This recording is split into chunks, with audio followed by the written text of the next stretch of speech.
എന്താണ് ഈ കഥയൊക്കെ മണികളെല്ലാം വന്നതാ? അല്ല റഹ്മാനെ, ഇതെന്താ അവിടെ കഥ അറിഞ്ഞേക്ക് മറ്റു പോ അവിടെ ഇരിക്ക്, നമുക്ക് കഥ അറിയാം.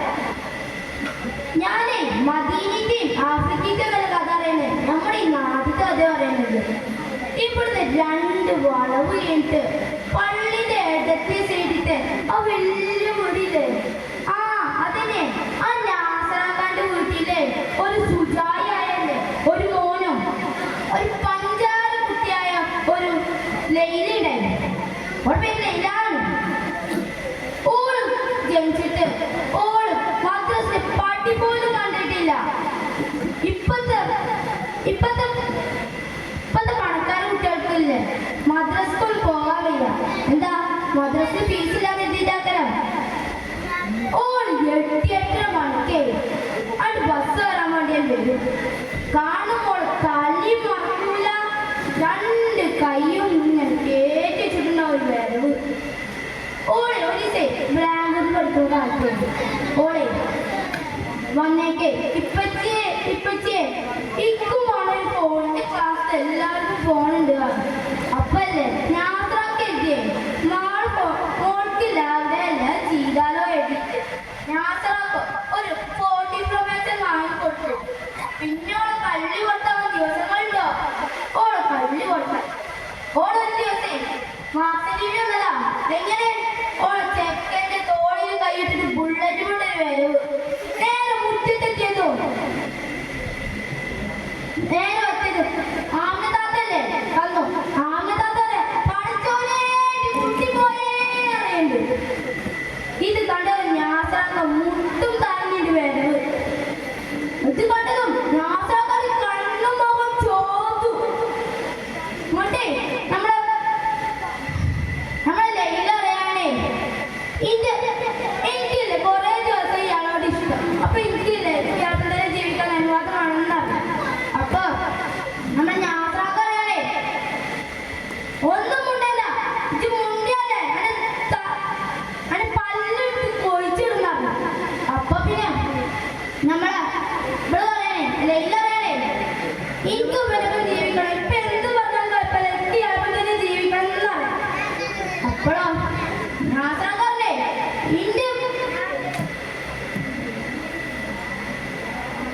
ഈ പെരയിൽ ഇറങ്ങിപ്പോടി, ഇത്ര അഹങ്കാരക്ക് ഈ പെരയിൽ ഇറങ്ങിപ്പോയിക്കോ. നമ്മളെ മക്കളെ അല്ലെങ്കിലും ആര് പറഞ്ഞിട്ട് എന്താ കാര്യം? നമ്മളെ മക്കൾ നമ്മളെ തന്നെ നോക്കണേ. ഒന്നല്ലെങ്കിൽ ആര് നോക്കണം? അല്ലേ വിചാരിക്കണം. അല്ലെങ്കിലോ അള്ളാന്റെ പേരിൽ നോക്കണം. അല്ലെങ്കിലും ദീനെ കുറച്ച് കാണുന്ന ആൾക്കാർക്കൊക്കെ ഇതിനെ കുറിച്ചിട്ട് ഉണ്ടാവും അറിവ്. ഇത്രയും പറഞ്ഞുകൊണ്ട് ഞാൻ അവസാനിക്കുന്നു. അസ്സലാമു അലൈക്കും.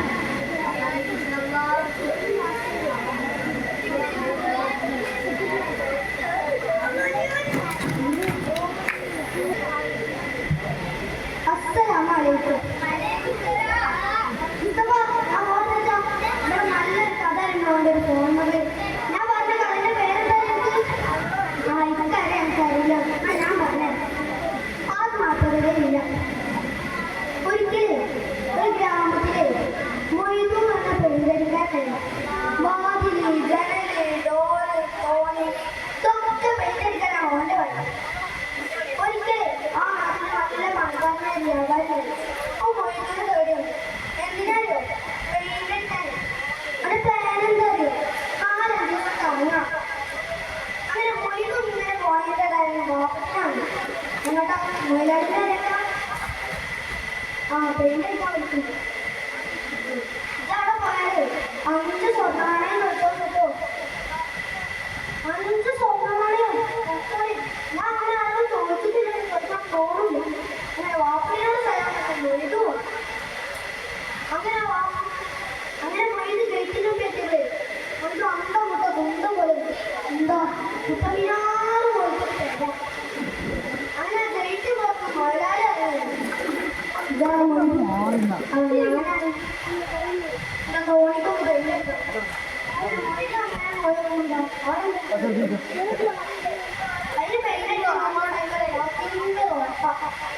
ആ ഓട്ടോ മൊയ്ത് പെയിന്റടിക്കാൻ കുറേ കഴിഞ്ഞപ്പോ പെയിന്റ് ആണെന്ന് നോക്കുക.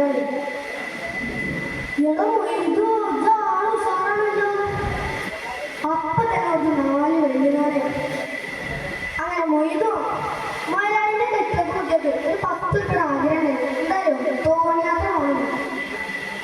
അങ്ങനെ മൊയലാളി ഓരോക്കെ തോണിയാത്ര നോക്കിയിട്ട് നേരെ തോട്ടത്ത് പോയി.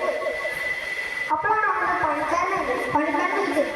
അല്ല മൊയലാളി എന്തത്ര നേരത്തെ? ഞാൻ എന്റെ കെട്ടിയോടെ കുട്ടികളൊക്കെ തോണിയാത്ര വരികയാണ്.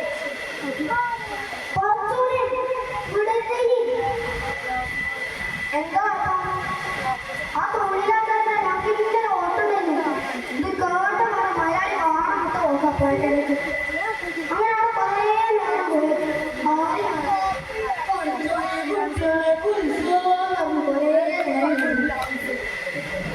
അങ്ങനെ നോക്കുമ്പോൾ ആരാ വരാണ്. അപ്പൊ മലയാളി ചിന്തിച്ചു, ആരെ കാട്ടി ഇതടച്ചിട്ടുണ്ടാവുക? നമ്മളെ മൊയ്തുണ്ട്. അപ്പൊ വിളിച്ചു മൊയ്തുണ്ട്. എന്താ ഈ ഒരു ചെറിയ ഓർഡർ എന്താ 100 സ്വർണ്ണാണ്. അല്ല ഇതിനെപ്പറ്റി ഈ ഒരു ചെറിയ ഓർഡർ ചെയ്തു. അല്ല എന്റെ കുടുംബത്തെ രക്ഷിച്ചില്ല. അപ്പൊ നിങ്ങൾക്ക് മനസ്സിലായില്ല ഞങ്ങൾ മൊയ്തുണ്ട് ആത്മാർത്ഥരായില്ല. എന്നാ ശരി, അസ്സലാമു അലൈക്കും.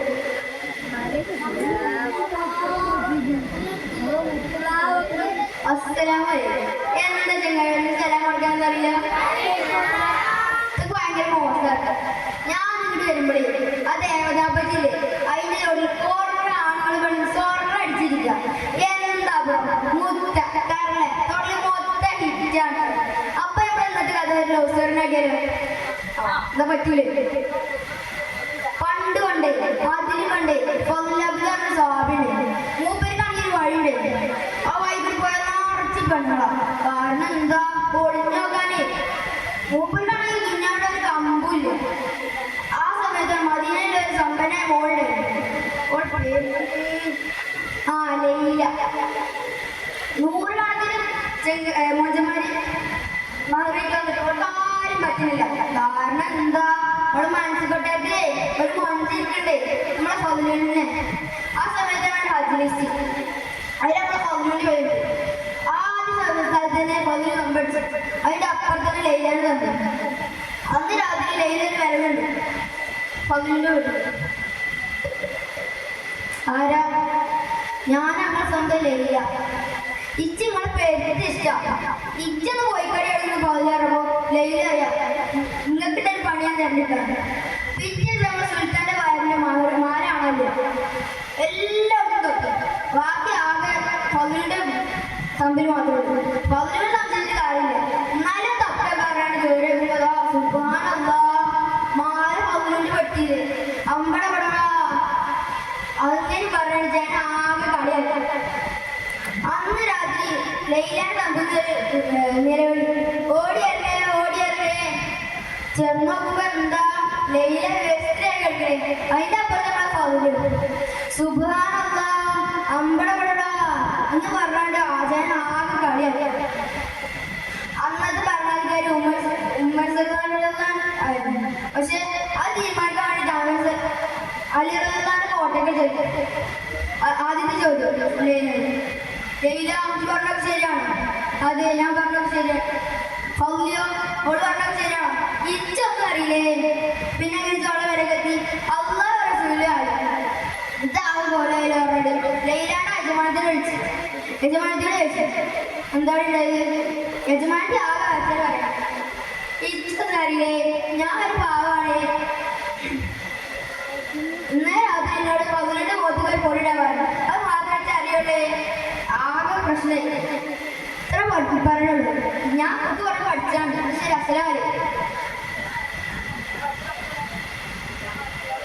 അസ്സലാമു അലൈക്കും. അല്ല എന്താ തിരക്ക്? എന്റെ കഥ ഏതാവുന്നതാ? അതൊക്കെ ഞാൻ ഏത് കഥ പറയുമ്പോഴെന്ന് അറിയോ? ഇല്ല അല്ലേ വേണം ഞാൻ കഥ പറഞ്ഞത്. നിങ്ങളുടെ പേര് മക്കളൊക്കെ മനസ്സിലാക്കുന്ന കാലച്ച ഓരോ മഴത്തിലും കൊതിച്ചു പോകുന്നു. ആ പാസ്പർശം എങ്ങനെയായിരുന്നു? ആ പാസ്പർശം മറ്റാരുടേതുമല്ല, അത് തിരുനബിയുടേതായിരുന്നു. തിരുമേനി നടന്നു പോവുകയായിരുന്നു. വലിപ്പം പാടുള്ള സ്ഥലത്തെത്തിയപ്പോൾ തിരുമേനി ഒരു ഏങ്ങിക്കരച്ചന്റെ ശബ്ദം കേട്ടു. തിരുമേനി ചുറ്റും നോക്കി. അപ്പോൾ ഒരു മലനാടൻ കിടന്നുറങ്ങുന്നു. തൻ്റെ അടുത്ത് വലയിലകപ്പെട്ട ഒരു മൺപേടയും ഉണ്ടായിരുന്നു. മൺപേട നബിതങ്ങളെ കണ്ടപ്പോൾ കരച്ചന്റെ ശബ്ദം കൂട്ടാൻ തുടങ്ങി. നബിതങ്ങളോട് കണ്ണിൽ നിന്ന് കണ്ണീരൊഴിപ്പിച്ചുകൊണ്ട് മൺപേട പറഞ്ഞു, ഞാൻ പ്രസവിച്ച് 3 ദിവസമായുള്ളൂ. ഞാൻ എൻ്റെ മക്കൾക്ക് ഭക്ഷണം തേടിയിറങ്ങിയതാണ്. അവരെന്നെ കാത്തിട്ടുണ്ടാകും. ഞാൻ അവർക്ക് മുന്നിൽ ഉടനെ തന്നെ തിരിച്ചു വരാം. അങ്ങനെ രക്ഷപ്പെടുത്തിയാൽ ഉടനെ തന്നെ തങ്ങൾ ആ മലമേടോ ഈ മാനിനെ അയച്ചു വിടുക. അത് നിങ്ങളുടെ മക്കൾക്ക് മുന്നിൽ ഉടനെ തന്നെ തിരിച്ചു വരും. എന്ത് വിടുതരമാണ് നിങ്ങൾ പറയുന്നത്? ഈ മാൻ പോയി തിരിച്ചു വരുമെന്നോ? മലമേട കുറച്ചു നേരം ആലോചിച്ച ശേഷം വീണ്ടും ചോദിച്ചു, ശരി, പക്ഷേ ഇതിന് പകരം നിങ്ങൾ ജാമ്യം നിൽക്കുമോ? ഉടനെ തന്നെ നബ്സൽവാസങ്ങൾ ചിരിച്ചുകൊണ്ട് പറഞ്ഞു, ഞാൻ ജാമ്യം നിൽക്കാം. മലമേട വീണ്ടും ചോദിച്ചു, ഈ മാൻ തിരിച്ചു വന്നില്ലെങ്കിൽ നിങ്ങൾ എന്നെ അടുത്ത കളയും കേട്ടോ? നബ്സൽവാസങ്ങൾ നമ്മൾ പറഞ്ഞു, നമ്മൾക്ക് നേരിട്ട് വേണം. ഉടനെ തന്നെ ആ മലമേട ആ മാൻപാടിയെ അയച്ചു വിട്ടു. ആ മാൻപാടി അതിവേഗത്തിലൂടെ കളിക്കും. പറഞ്ഞ സമയം തീരാൻ നിമിഷങ്ങൾ മാത്രം. മലമേടിന്റെ കടല പിന്നാലെ കൗതിലെല്ലാം തുടങ്ങി. അപ്പോൾ അങ്ങ് ദൂരെ പൊടിപടലങ്ങളെല്ലാം പടർത്തിക്കൊണ്ട് ആ മാൻപേട ഓടിയെത്തി. ഇത് കണ്ടു നിന്ന ആ മലമേടൻ അമ്പരന്ന് പോയി. ഇത് എന്തൊരു അത്ഭുതമാണ്! മലമേടൻ നബിതങ്ങളോട് ചോദിച്ചു, താങ്കൾ ആരാണ്? പറഞ്ഞു, ഞാൻ അന്ത്യപ്രവാചകൻ മുഹമ്മദ് മുസ്തഫ സല്ലല്ലാഹു അലൈഹി വസല്ലം. ഇത് കേട്ട ഉടനെ ആ മലമേടൻ ഇസ്ലാം സ്വീകരിക്കുകയും ആ മാനിനെ അയച്ചുവിടുകയും ചെയ്തു. കൂട്ടുകാരെ, നിങ്ങൾക്ക് എൻ്റെ കഥ ഇഷ്ടമായോ? ഇത്രയും പറഞ്ഞോടെ വിരാമം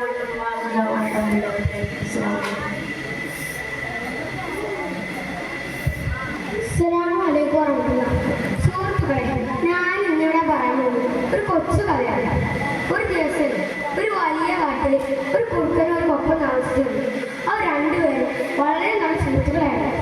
ഒരു ദിവസം കുറുക്കൻ തൻ്റെ വീട്ടിലേക്ക് കൊക്കനെ വിരുന്നിന് വേണ്ടി ക്ഷണിക്കുകയും കൊക്ക ആ വിരുന്ന് സ്വീകരിച്ച് കുറുക്കനെ വീട്ടിലെത്തുകയും ചെയ്തു. കുറുക്കനാണെങ്കിലോ കൊക്കന് വേണ്ടി ഒരു പരന്ന പാത്രത്തിൽ നല്ല വാസനയുള്ള പായസം വിളമ്പിയപ്പോഴും കൊക്കനാണെങ്കിലോ ആ പായസത്തിന്റെ വാസന കാരണം കൊതി കൂടുകയും ചെയ്തു. ആർത്തി കൂടിയതിനാൽ കൊക്ക് വളരെ വേഗത്തിൽ തന്നെ പായസം കൊടുക്കാൻ തയ്യാറാവുകയും കൊക്കന്റെ ചുണ്ടിൽ വലുതായതിനാൽ കൊക്കിന് ആ പായസം കൊടുക്കാൻ സാധിച്ചില്ല. പാവം കൊക്ക് വിഷമത്തോടെ കുറുക്കന്റെ വീട്ടിൽ നിന്ന് ഇറങ്ങി പോവുകയും ചെയ്തു. അടുത്ത ദിവസം കൊക്ക് തന്റെ വീട്ടിലേക്ക് കുറുക്കനെ വിരുന്നിന് വേണ്ടി ക്ഷണിക്കുകയും കുറുക്കൻ ആ വിരുന്ന് സ്വീകരിച്ച് കൊക്കന്റെ വീട്ടിലെത്തുകയും ചെയ്തു. കൊക്കാണെങ്കിലോ കുറുക്കന് വേണ്ടി ഒരു വലിയ കുറുക്കയും നല്ല വാസനയുള്ള മീൻകറി ഒഴിച്ചു കൊടുക്കുകയും കുറുക്കന് വേണ്ടി നൽകുകയും ചെയ്തു.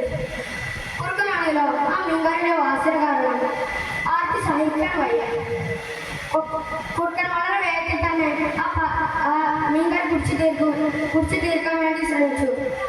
കുറുക്കന്റെ ചുണ്ടുകൾ വളരെ ചെറുതായതിനാൽ കുറുക്കനെ ആ മീൻകറി കുടിക്കാൻ സാധിച്ചില്ല. പാവം കുറുക്കൻ വിഷമത്തോടെ കൊക്കിനടുത്ത് ചോദിച്ചു, സുഹൃത്തെ, നീ എന്തിനാണ് എൻ്റെ അടുത്ത് ഇത്ര വലിയ ചതി കാണിച്ചത്? സുഹൃത്തെ, ഞാനല്ല നിന്റെ അടുത്ത് ചതി കാണിച്ചത്, നീയാണ് എൻ്റെ അടുത്ത് ആദ്യം ചതി കാണിച്ചത്. സുഹൃത്തുക്കളെ, നാം ഇതിലൂടെ മനസ്സിലാക്കേണ്ടത് നാം ആരെയും വഞ്ചിക്കാൻ പാടില്ല എന്നാണ്. ഇത്രയും പറഞ്ഞുകൊണ്ട് ഞാൻ എൻ്റെ കഥ മനസ്സിലാണ്.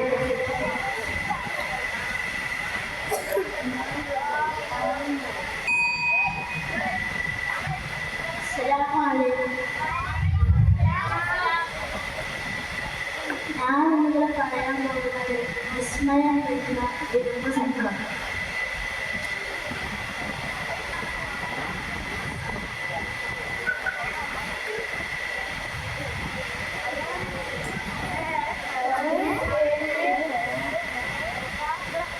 ഒരു ദിവസം രാവിലെ ഒത്തുനടിയെ ചെയ്യാനായി ഒരു തീരുമാനമുണ്ട്.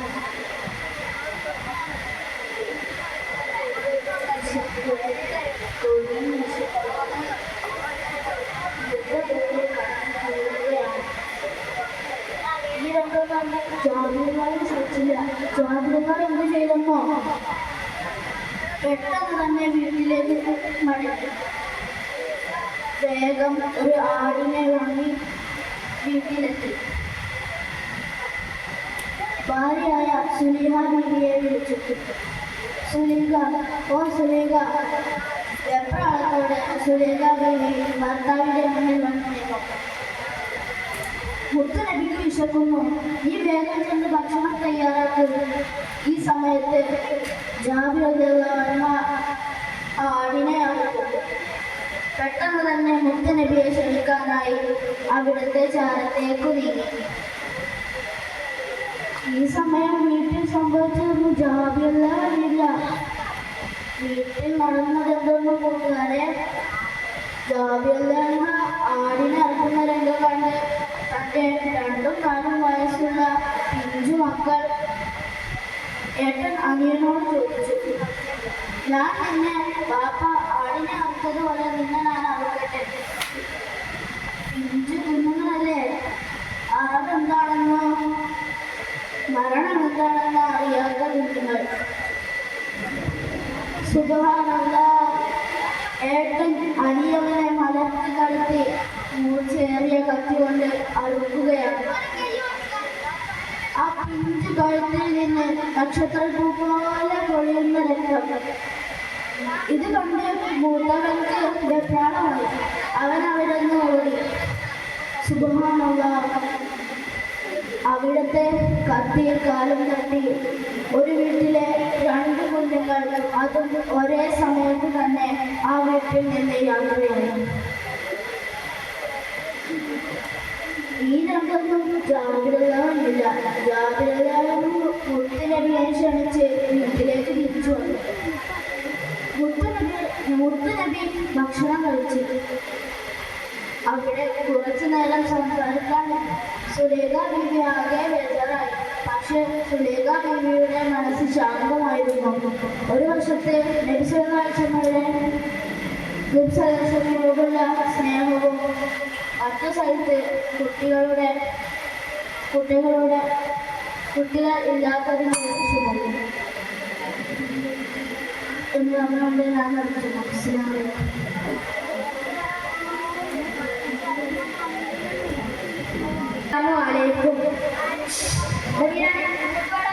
ഇങ്ങോട്ട് ഇങ്ങോട്ട് വാ, ഇവിടെ വന്നു അല്ലെങ്കിൽ ചാടി. എന്നത്തെ മാതിരി ഇന്നൊരു ബടായി കരയണ്ടല്ലേ, എന്തിനാണ് ഇന്നൊരു വീട്ടിലും കരയണ്ട. നിങ്ങളെ കേൾക്കാൻ വേണ്ടി ഇരിക്കല്ലേ?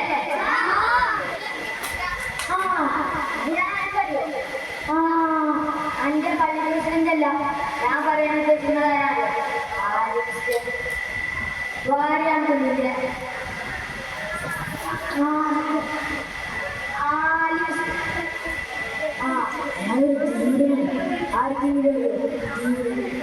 അയാളാണ് ഒരു ദിവസം ധീരനായ അയാളുടെ മുന്നിൽ ശത്രുക്കൾ ചാടി വന്നു. പക്ഷെ അയാളുടെ പേര് ധൈര്യമെങ്കില് അവിടെ നെഞ്ചു ഒരു പേര്. എല്ലാവരും മതിയാവും. ആദിവാസികളുടെ കണ്ണിൽ എല്ലാവരും അങ്ങനെ ആദിവാസികൾ ധൈര്യം പിടിച്ചു നിന്നു.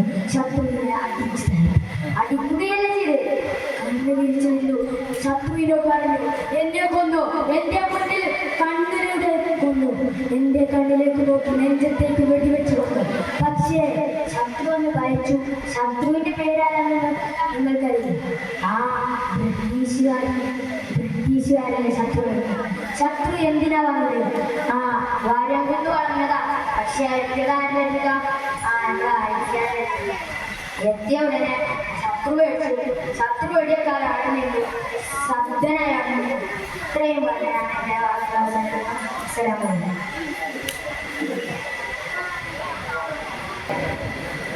മദീന പിടിച്ചെടുക്കുക എന്നായിരുന്നു ലക്ഷ്യം. രാജാവിന് പെട്ടെന്ന് രോഗം പിടിപെട്ടു.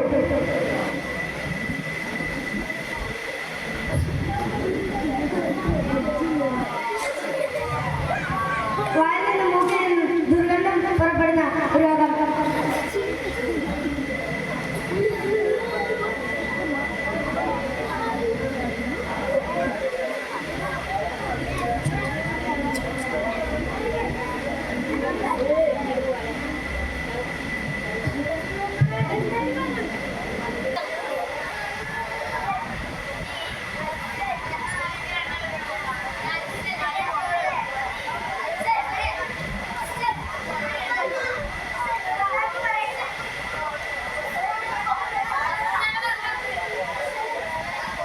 അസ്സലാമു അലൈക്കും വറഹ്മത്തുള്ളാഹി